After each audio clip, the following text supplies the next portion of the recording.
The true Lefevre 12.2 line is better in almost every way than the 12.1. But stick around and I'll tell you why I think it's a two-step forward, one-step back situation for the company as a whole.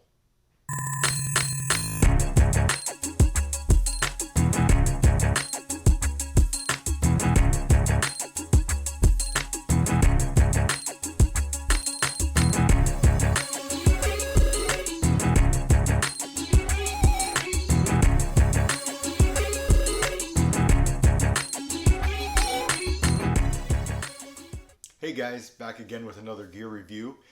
Today we're talking about the true Lefevre 12.2 line.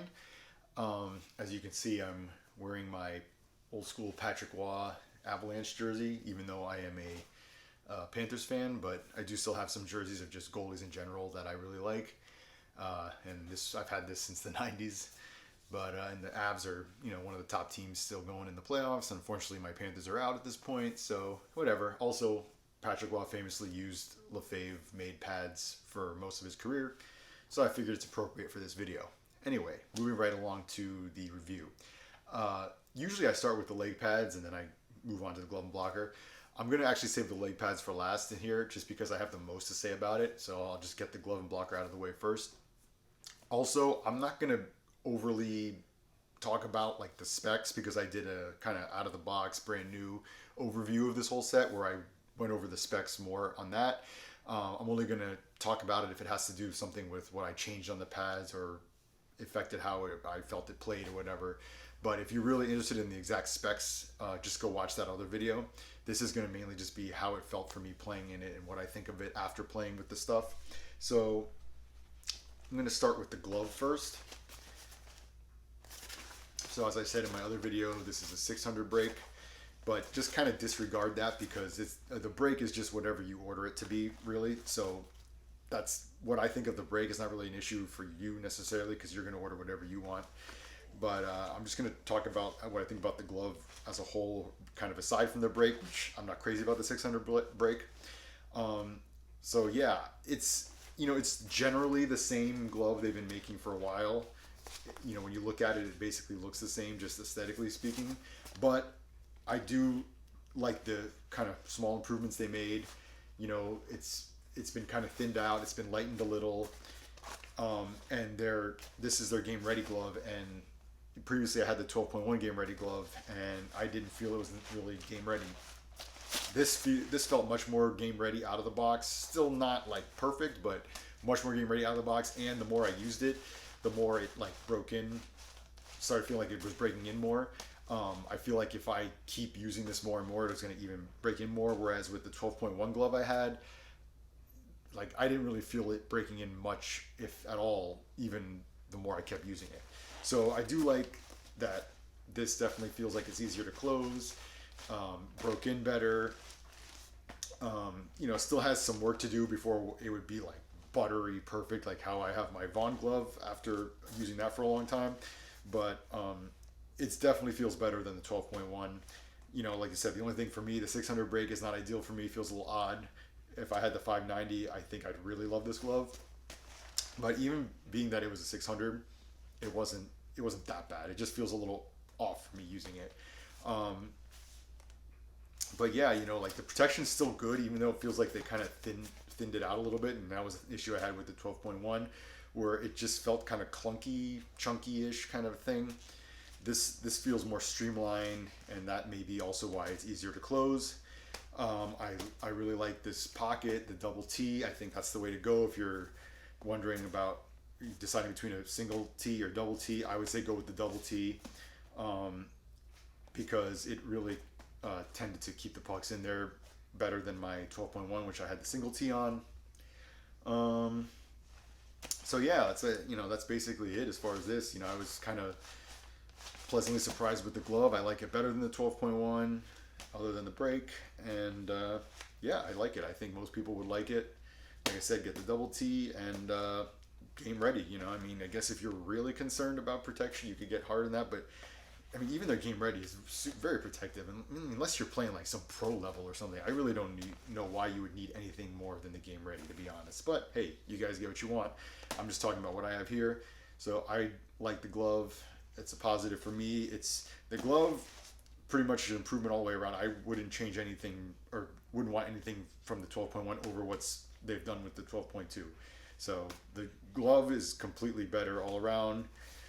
I think, like I said, in the things I'm talking about, how it feels, the closure, how they thinned it out a little bit, feels a little more comfortable. Like, a lot of other things, like I said, aesthetically, it kind of looks basically the same. The strapping is basically exactly the same, but things they did change were for the better.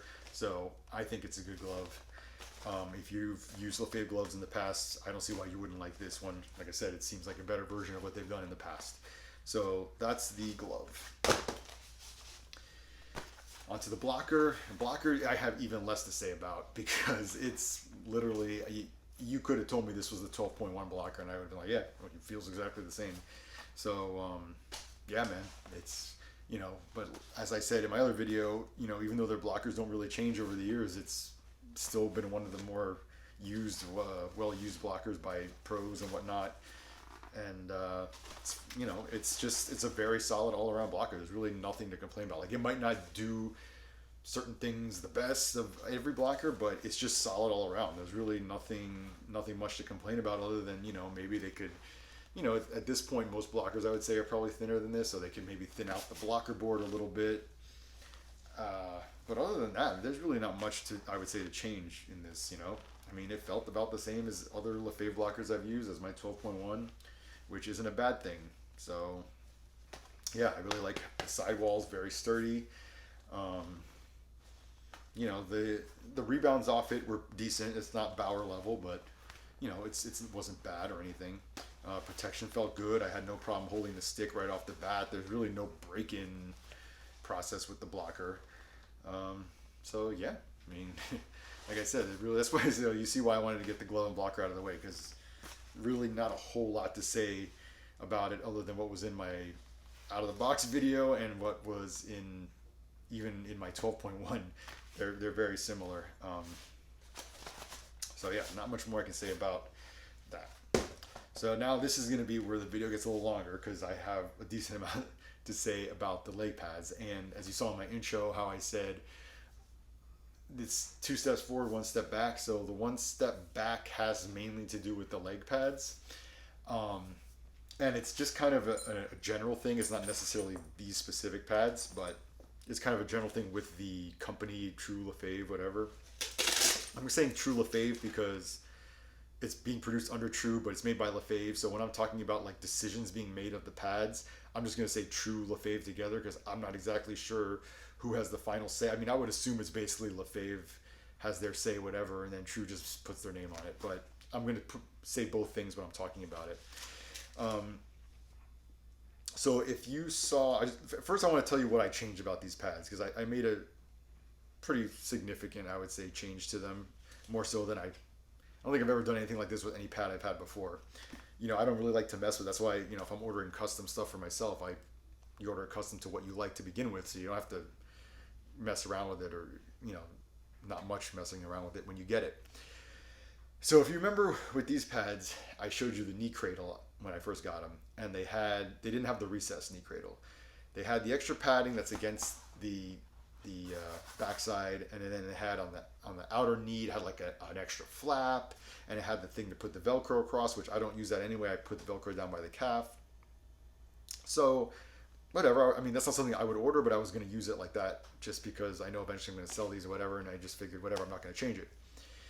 But I used it the first time, and I didn't like how that felt in the knee. It felt way, I wear knee pads. I would assume most of you guys wear knee pads. If you don't, you should really consider it. I don't know why you wouldn't at this point.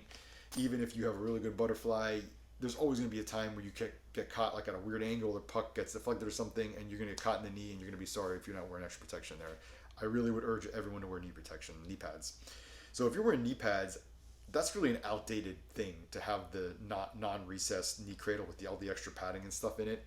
If you want to see it, go back, because obviously I took it off of these. Oh, well, that's the big reveal. I took it off. But if you want to see it, go back to the out-of-the-box video I did in these pads, and you can see what it looked like then. So anyway, after I used it for the first time with that still in there, it just felt too busy, too, what am I trying to say? My leg just felt too scrunched up in there with like I said, too busy. I don't know how else to describe it really. There's too much going on there. I like it more open there, especially since I'm not using that attachment point where the Velcro is. So I took it out. I mean, ultimately, it's actually a simple thing to do. It's just that I've never ever removed such a big piece of a pad or anything before. But my 12.1 leg pads look like this. This is exactly what they look like as far as the knee area. This came with padding all along here, and then this couple extra flaps out here, completely unneeded for me. And to be honest, I don't know why anyone would order that. Maybe, yeah, if you want to put the knee strap across, then you would get the attachment Velcro flap here. That I get. But to have the extra padding that came with here, the non-recessed it's called, you gotta maybe leave in the comments if you have a really good reason why you still use that. The only thing I can think of is just some guy that's been using that style pad for years and they just don't want to change it because they're stubborn. They don't even want to try not using it or something. I cannot think of any reason why you need that there. It's just taking up more room in the knee cradle, giving you less room for your leg, for your knee, especially with knee pads. It just felt uncomfortable and dumb to me. And even there was an extra flap here, but the thing was the extra flap was underneath this buckle. So when you went to run the strap over here, since this strap is on the outside of the flap, it was pushing that flap in more, and really even, again, it's just making it even more busy, more stuff pushing against my leg, less room for my knee. I really did not like it. And it really affected the way I was thinking about this pads right off the bat. Like right off the bat, I'm thinking, oh man, I don't like this at all. It made such a big difference when I took this out and I freed up this area. The next skate I did after that. And you know, I was a little worried, like I said, I never done anything like that to pads before I really don't mod my pads. I try to get them how I like them right off the bat. But like I said, it just felt so shitty to me. And between that and the fact that I don't know why anyone needs that, I just figured, you know what, fuck it, I'm going to take it out, whatever. And it was a great decision. It felt way better with this open knee cradle. So that was a big improvement. So that's something if you're ordering custom, get it like this. Get the recessed knee.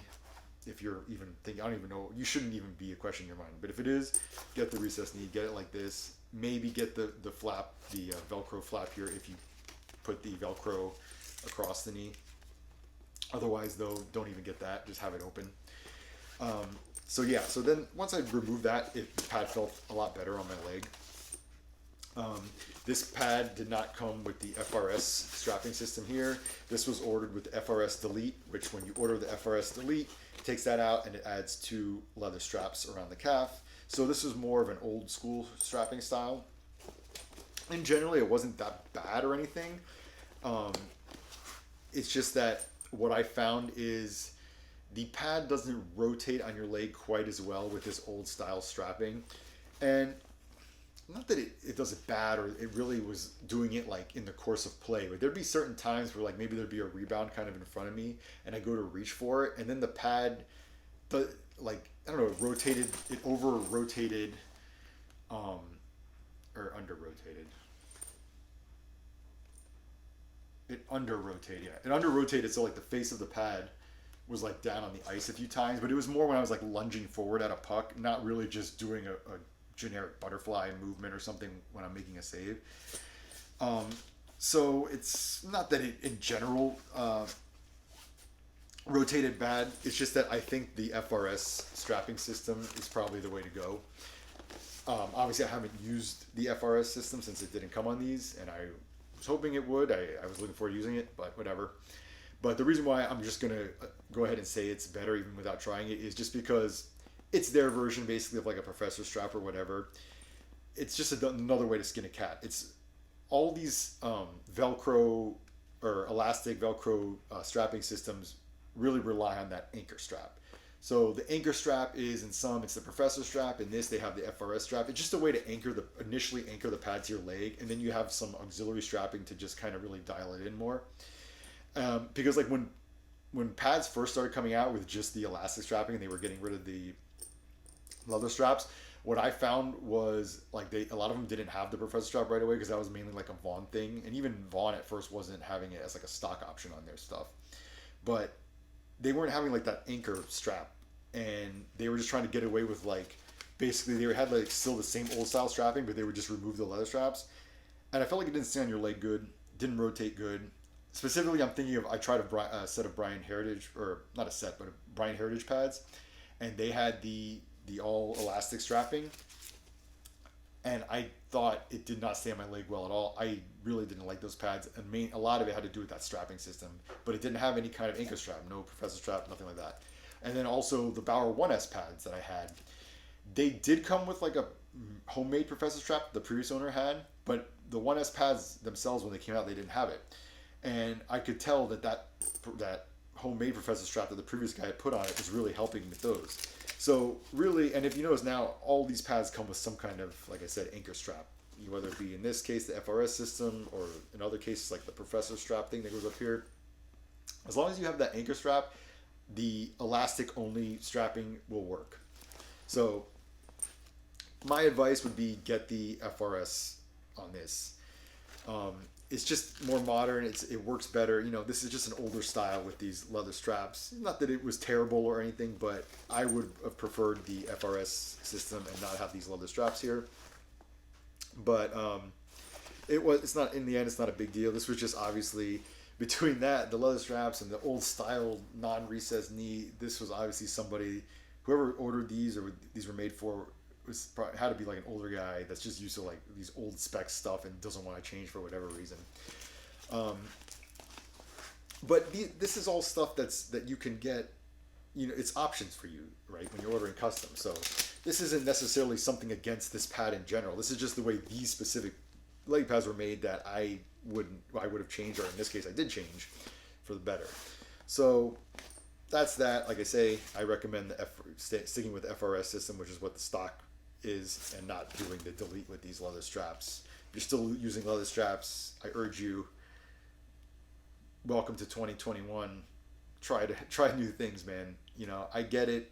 I'm kind of stuck in my ways on certain things, and I've been more stubborn in the past. But the more I try different things, it opens your eyes to things. And yeah, use the FRS system.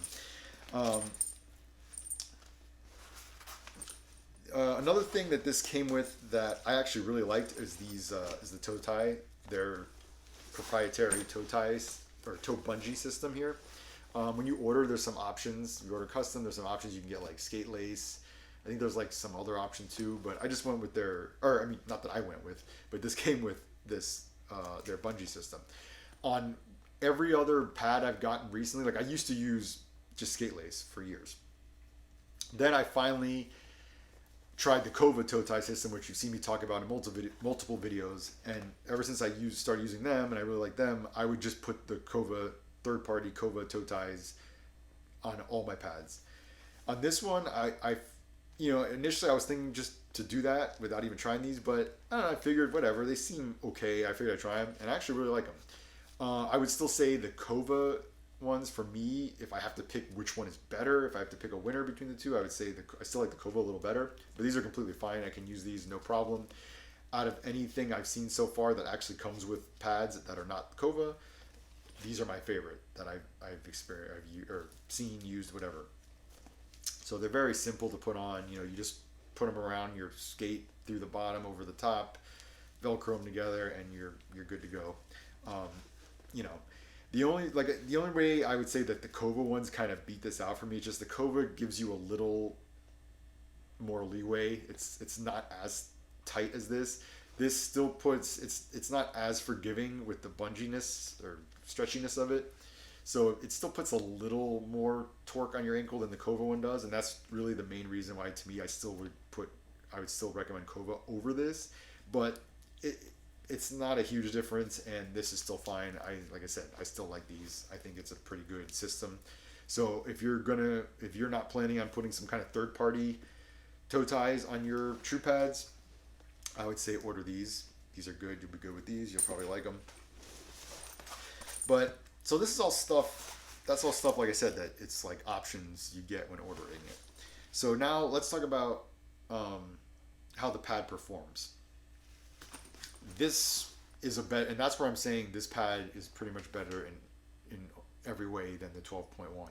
Because the 12.1, if you watch my review video for that, I said it's just kind of seems like a lot of the same. Seems like a pad that would have came out in like 2016. It seems like Lefevre was just like putting out the same old pad that they knew there was like people or goalies out there that like that pad and they didn't want to change, and so we'll just keep making the same thing. And there wasn't much innovation. You know, they were really falling behind other brands, other lines as far as tech and whatnot. So that was my main issue with the 12.1. You know, it was a well-made pad, whatever. It's just that I'd like to see them progress a little bit, put some new stuff in it, make it a little more up to date.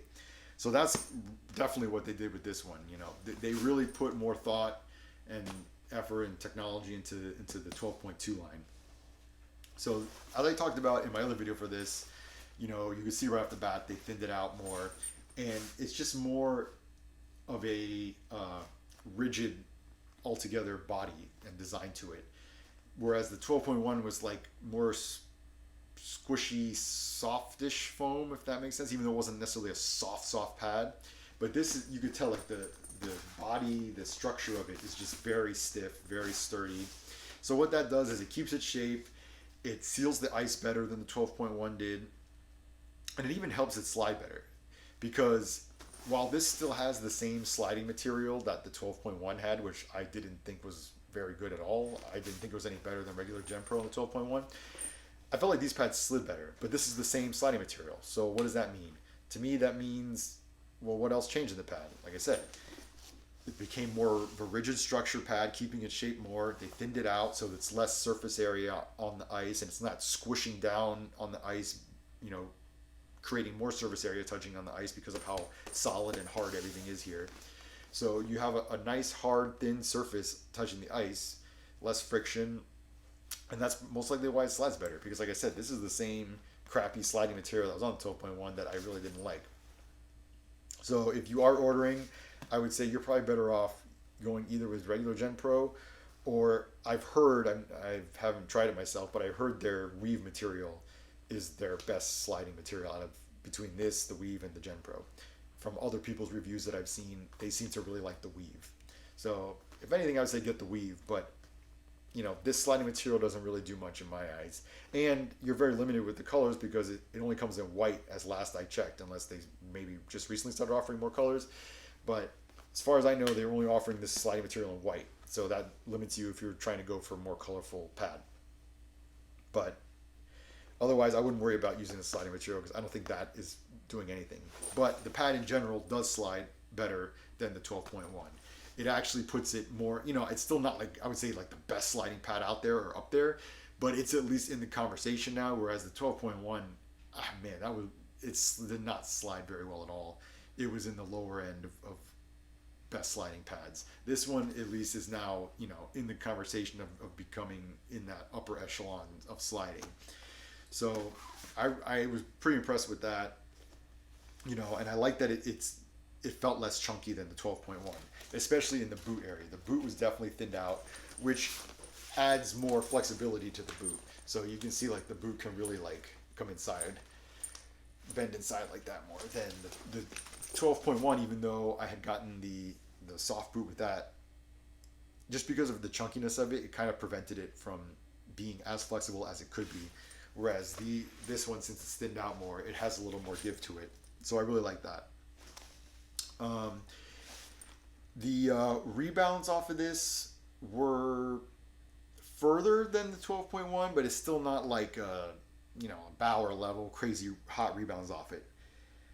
But so, and this is gonna start going into my beef with the company, but let me just talk about this one thing real quick. So you can order the build of it. You can order soft, or I don't know if they say hard or rigid. I don't know what they use, but you know what I mean. You either get soft or hard. But that is talking about the face of the pad.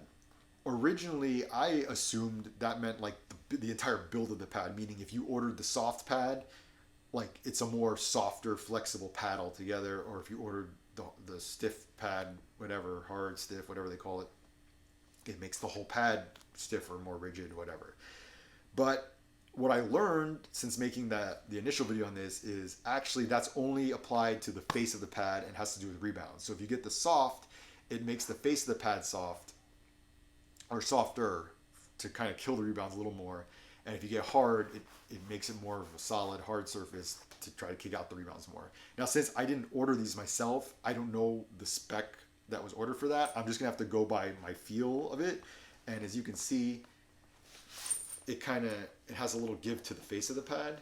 It goes in a little bit. To me, this would be the soft face to have lesser rebounds. So I'm assuming that's what this is, the soft. But again, that's a guess. So full transparency, I could be wrong about that. But if I don't see how this could be their hard face, considering how much I can kind of push it in.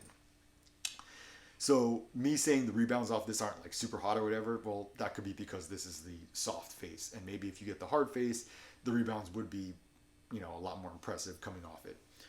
Not that I'm disappointed, because like I said before, I don't care either way about the rebounds. To me, there's pros and cons whether the pad kills the rebounds or whether it sends it out. So that's really not an issue for me, but I know some people care about it, that's why I'm talking about it.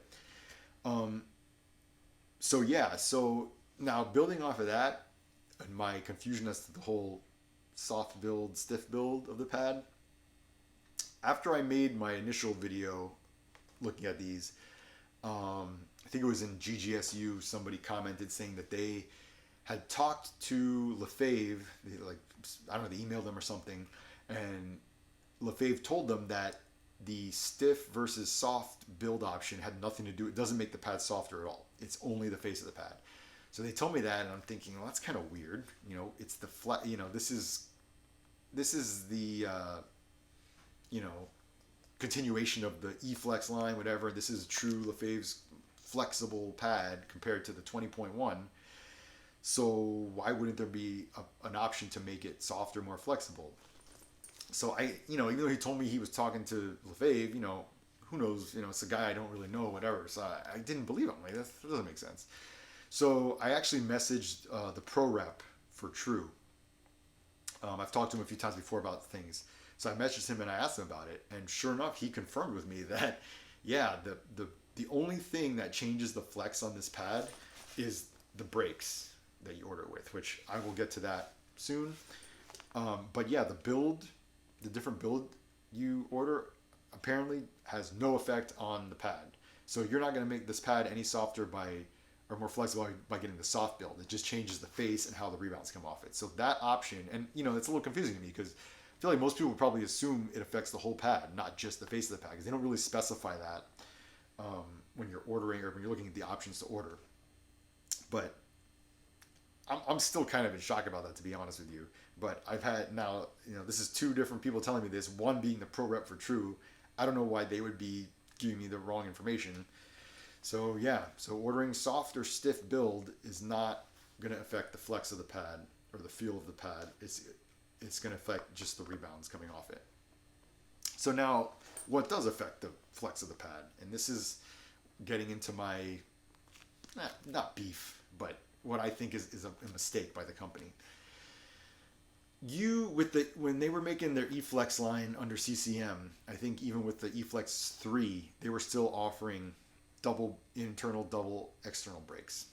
Granted, I realize people who would want double brake pads are getting less and less as the years go by because most younger guys aren't doing that, but there's still people that want that. Then with the E-Flex 4, I think it was, they stopped offering double external brakes. Now, Lefevre, as a manufacturer, has always kind of been, how do I put this, kind of like snobby with their gear, if you want to put it that way.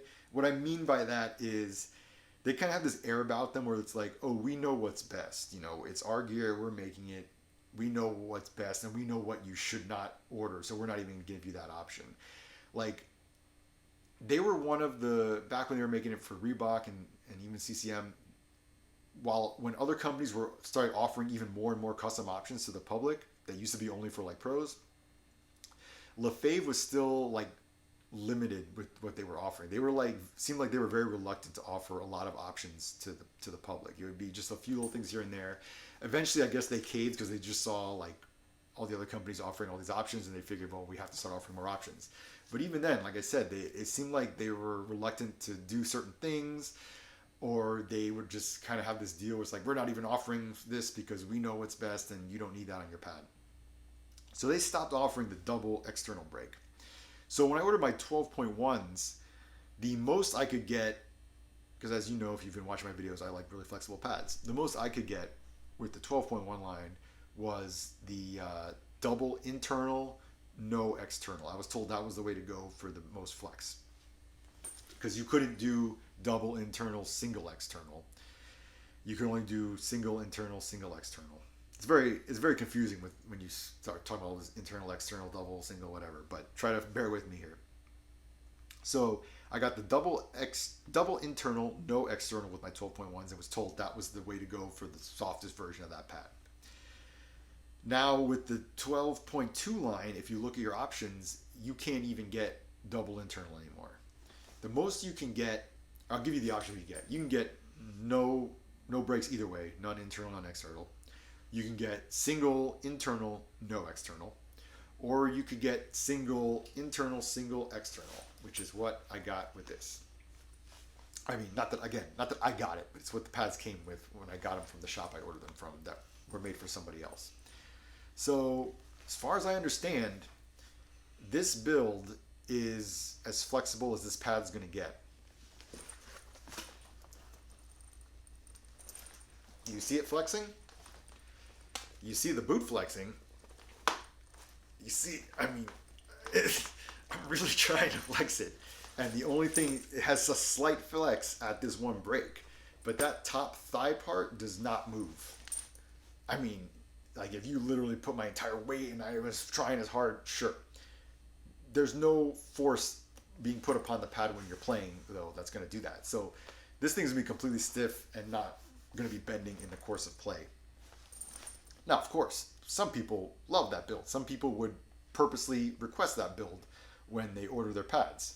So if you're that type of person and this is the build you would want, it's completely perfect for you. There's absolutely no problem with that.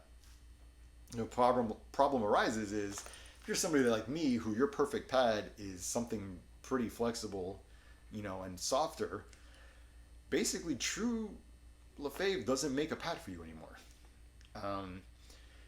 And like I said before, I understand it's the minority. I understand I'm in the minority, and most guys want stiffer pads, thinner pads, more rigid pads, big rebounds. I mean, I get that I'm like the dinosaur here. And if you look at like the NHL,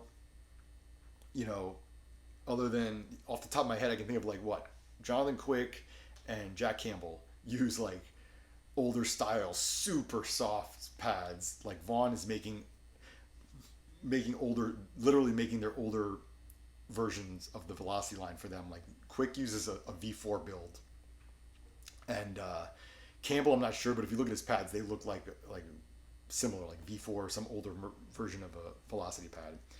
And other than that, around the league, like most guys have decently stiff pads. Most guys aren't really using very soft pads anymore. So I get it from that angle, right? But if you're not just making pads for pros, I feel like you gotta have some kind of offering for people that want something different than this.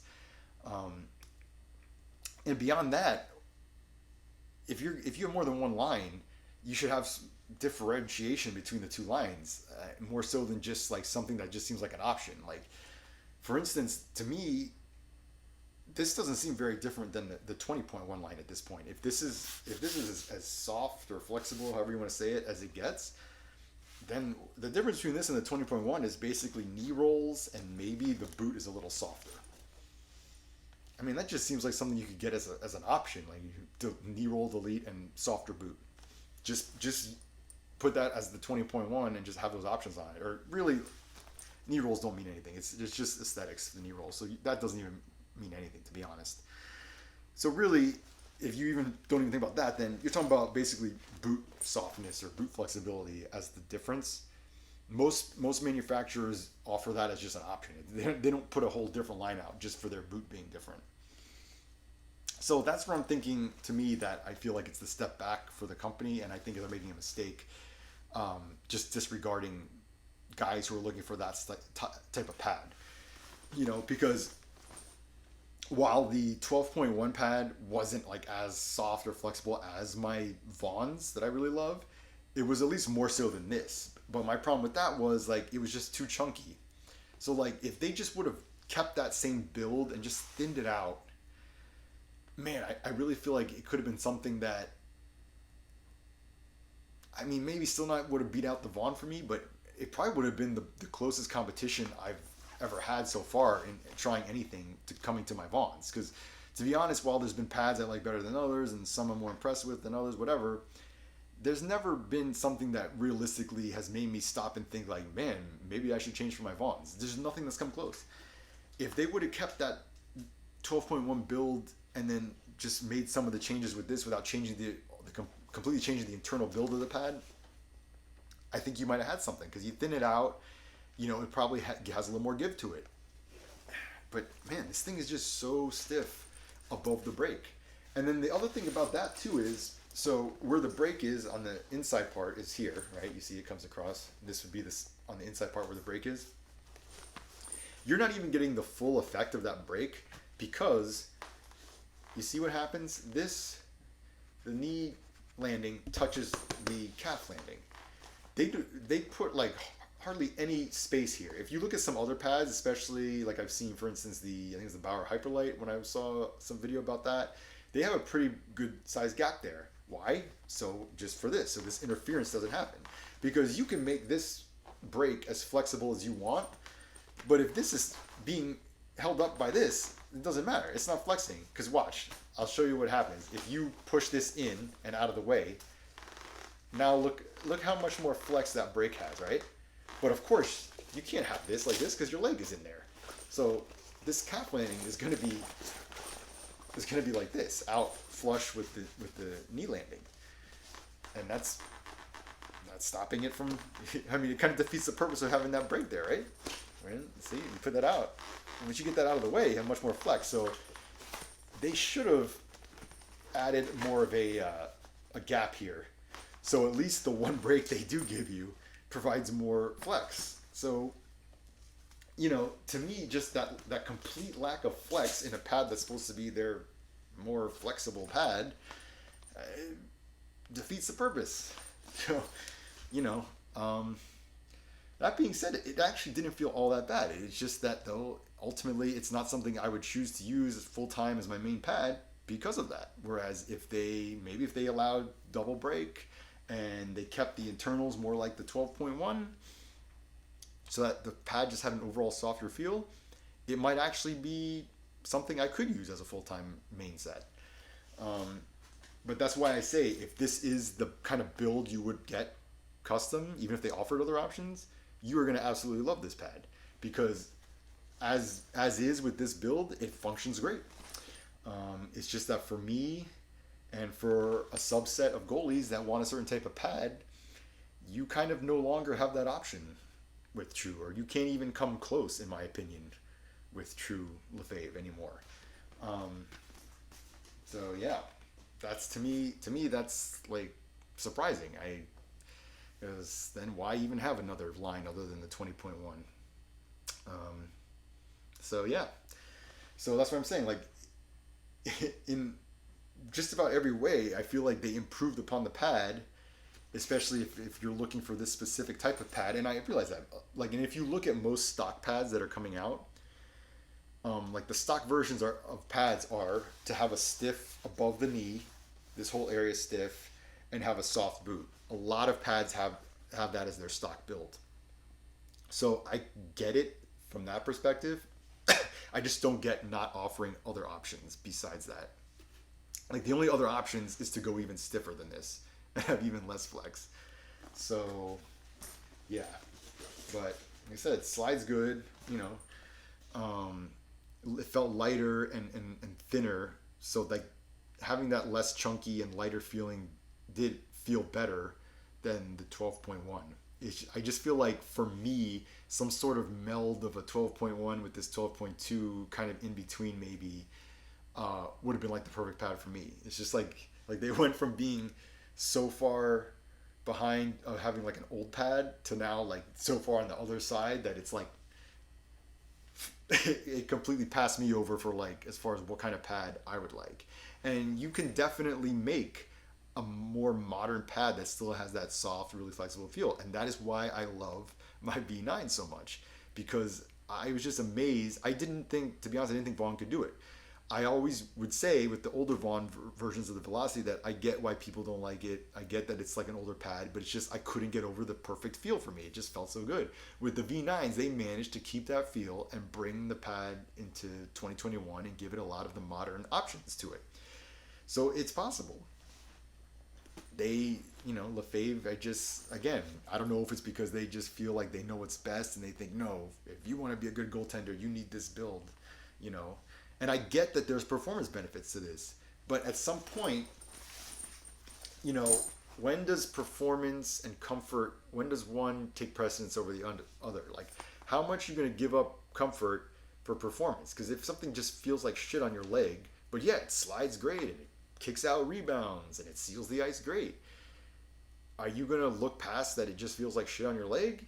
And the other way around, if something feels the most comfortable, but man, it's not giving you any of the current technology, like it slides like shit, it's chunky, the rebounds suck, just, it's heavy as hell, so there's like that give and take. And to me, the reason why, while I think for most people this is a great pad and a lot of people would probably like it, I just don't have that comfort factor with this. It has to do with the flex of the pad, that I wouldn't want to use it, as like a common or as like a main set for me, that I would be using it almost all the time, or even rotating it 50-50 with my Vaughns. It's, I can use it. Been using it to do the review, mainly for pickup. I did actually use it in one game, but it was because I was subbing, so I didn't really care that if I didn't play as good in it. But yeah, so I wouldn't want to use this in like a game that I cared about, that I really needed to do good in or whatever, just because that comfort factor to me disregards the performance benefits of this pad. So, for me specifically, it's not something I would use, but for probably like 70% of you guys out there, you would probably really love this pad. That's why I'm saying it's like 2 step forward, 1 step back kind of thing. Because on one hand, I can definitely see people loving this pad, and I definitely see how it's mostly an improvement over the 12.1. It's just the lack of options they are now giving you. For me, I can't look past that. Other thing I wanted to mention real quick that I actually realized I forgot to mention of in the initial overview video is this pad does come with a calf pillow, which at this point just about every manufacturer now is putting calf pillows in their pad. Let's see if you can see it. It's not very big. It's kind of hard to see, especially since everything's all white. It's this part right here. I really don't know how good this is showing up. You see it? There you go. It's this thing right here. This is the calf pillow. There you go.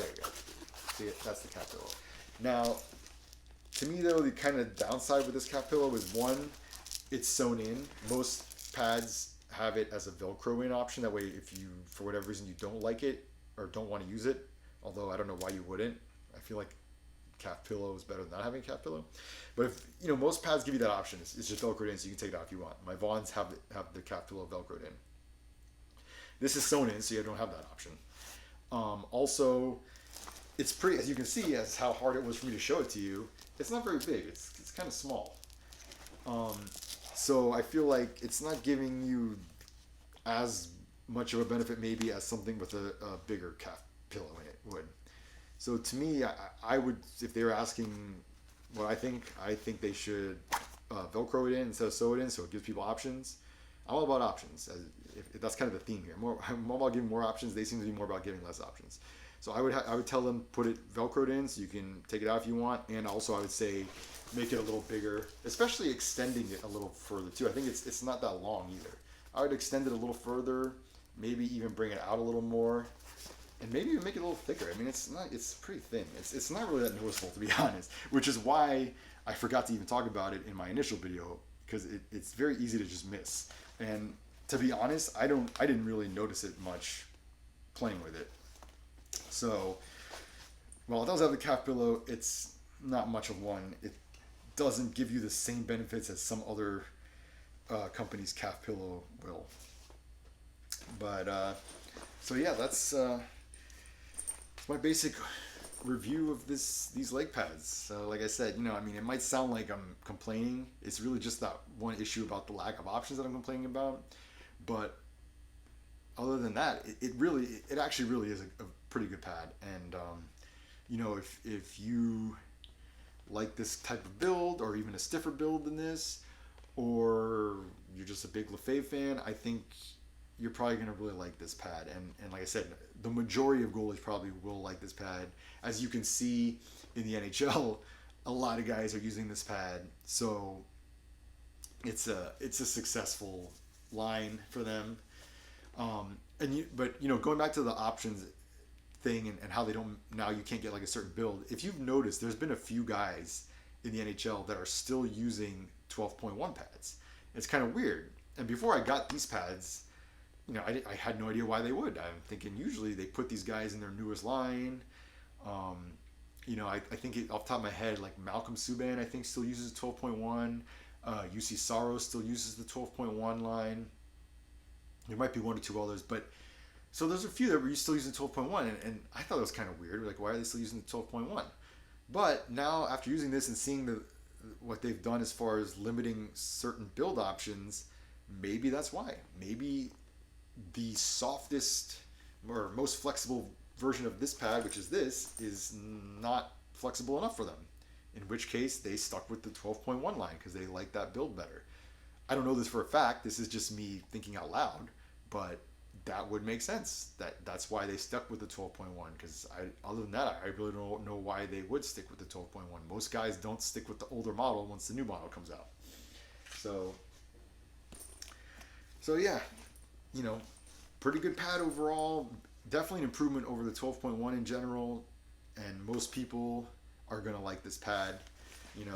It's just if you're like me, in the minority that likes something pretty freaking flexible and on the softer side of the build of it, I don't know that you're going to find what you're looking for in True, no matter what build option or what model you get. So, I mean, definitely going in the right direction as far as updating the line. But just just with that one kind of like, I don't know if this is the best way to go as a company because you're excluding a whole subset of goalies. But you know what? I'm not a businessman. Maybe they've crunched the numbers. Maybe they're like, you know what? It's not worth us trying to cater to this minority. It's not going to hurt our business. And the more the years go by, it's going to be even less goalies that want that type of pad. So, maybe they've just done this like cost benefit look at it and just thought like, no, it's not good for us. And like I said, they kind of always had that attitude of like, we know what's best and we're only going to offer you what we think you need. So it is what it is. I still plan on using these pads a little more. Even when I do these reviews, I don't just necessarily get rid of it right away. I still use them a little more just to see, I don't know, what else. I mean, like I said, it's not that I can't use them at all and they feel so bad. It's just that it's not my optimal type of pad. So I'll still keep using them a little more, but at this point, I've used them enough. I've actually used them, at least about as much as my Vaughns since I've had these, just because I've been between seasons for a few weeks also. So like I haven't had my regular games, so it's been mostly pickup. So like in pickup, I don't care, whatever. That's why that's where I go to use these pads I'm trying normally. So I've been using these pads a lot. And yeah, it's not that I play terrible, it's not that I can't play in them. And I uploaded a recent like highlight video that I upload these videos every now and then. If you watch that, you'll see some play of me in these, and you might think, oh, you look fine. I don't really notice a difference. You wearing these from you wearing other pads. But I can tell you, I feel it. I definitely feel it. Especially certain things, certain movements, certain positions my body's in. It just feels uncomfortable. And it puts a thought in my head that I don't have that thought with the Vaughns. Where the Vaughns is just, I don't even think about the pads. It's just everything I do is effortless with that. With this, even before I make a movement, I've noticed like the thought pops in my head like, oh, I gotta make this movement and these pads don't feel good. And it just, you don't want to be thinking when you're playing. Like you just want to be reacting and reading and reacting. You don't want to be thinking in general, and you definitely don't want to be thinking about your leg pads, thinking like, oh, I don't want to make this movement, or oh, I'm gonna have to do this move, and it's it's not good in these pads. So, you know, again, this is just me using the pads. This is my opinion.